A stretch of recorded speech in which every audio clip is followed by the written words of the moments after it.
చంపుతారా లేదా దయచేసి మీకు చెప్తున్నా, మీ కూడా కన్న కడుపులో ఉన్నాయి, మీకు కూడా భార్యలు ఉన్నారు, బిడ్డలు ఉన్నారు. ఒక్కసారి గతం ఆలోచించుకోర్రి.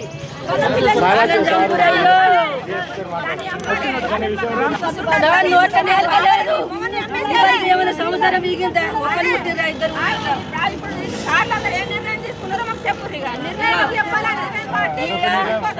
ఈడాలందరూ పోతా. నా బిడ్డ ఇన్న ఉండాలా?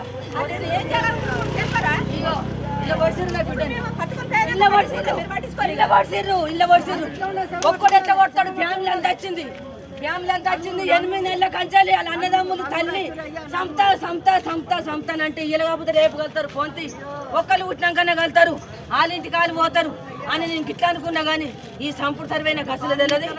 నా బిడ్డ ఈయన ఉండాలి, ఇళ్ళనే ఈయన కట్ట, ఈ దావకొనక కట్ట నా బిడ్డని. వాళ్ళ సేవలు తెచ్చేదాకా నా బిడ్డని ఈయన ఉండాలా.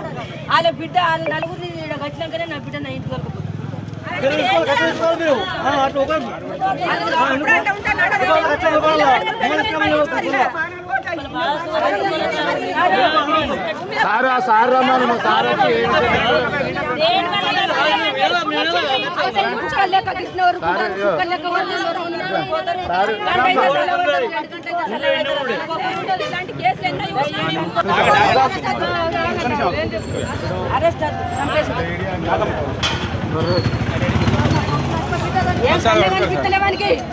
కళ్ళు కనిపిస్తలేవు. నా బతికి నరకం పడి చస్తున్నా. నా కళ్ళు వాళ్ళు పిల్లల దగ్గర వండకుండా కావాలా? నలుగురు రావాలి.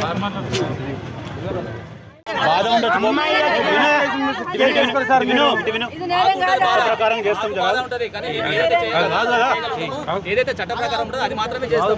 అంతేగాని మీరు చట్టానికి వ్యతిరేకంగా అట్లా మాట్లాడడానికి కరెక్ట్ కాదని. నిజంగా జరిగినా కూడా మీ మీద అనుమానించారు.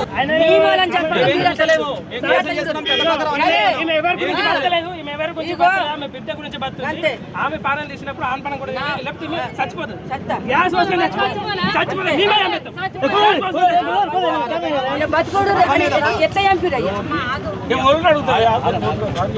మీ అమ్మాయి చనిపోయింది, మీ అమ్మాయి ప్రాణం వల్ల రాదు, అది మాకు కూడా తెలుసు, మాకు కూడా బాధ అనిపిస్తుంది.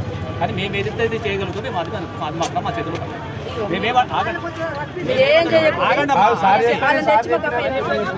మేము ఇప్పుడు ఈ కేసు ఏదో మామూలు కేసు లాగా అట్లా ఇట్లా కాదు. ఆగండి అమ్మా.